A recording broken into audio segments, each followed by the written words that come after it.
lakas, grabe. Dito nakauwi na kami. Malengke pa naman kami.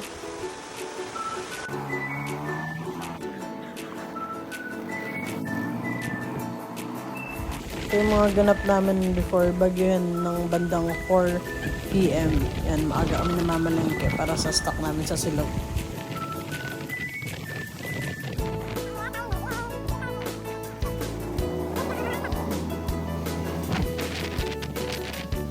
Kasi yan, nagpagas lang kami saglit.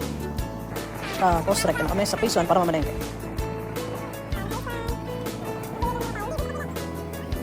Magandang oras marami itong mga latag na mga kulay. Mura pa yung mga kilo. Kaya kung sila makamura, mamalengke na maaga. Yan, tapos forward, tanghali na, nag-ready na para makapamalengke sa aming stock sa aming sari-sari store. Namili na rin kami ng panghanda kasi birthday ng aming fur baby na si Alipot. 4 years old na siya.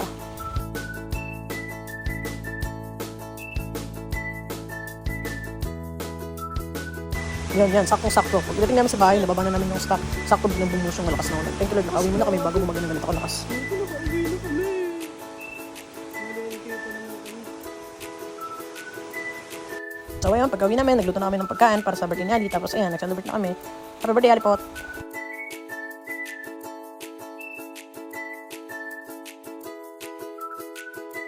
Birthday to you. Happy birthday to you. Happy birthday, happy birthday, happy birthday to you. Happy birthday. Harap niyo naman sila dito.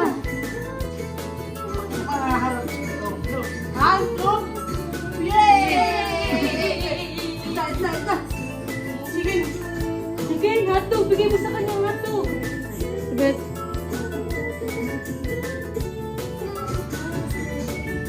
Hoy! Ayo. Wala, ang inat-inat na oh. Sakay talaga to eh. Ayan. Ayun. Oh.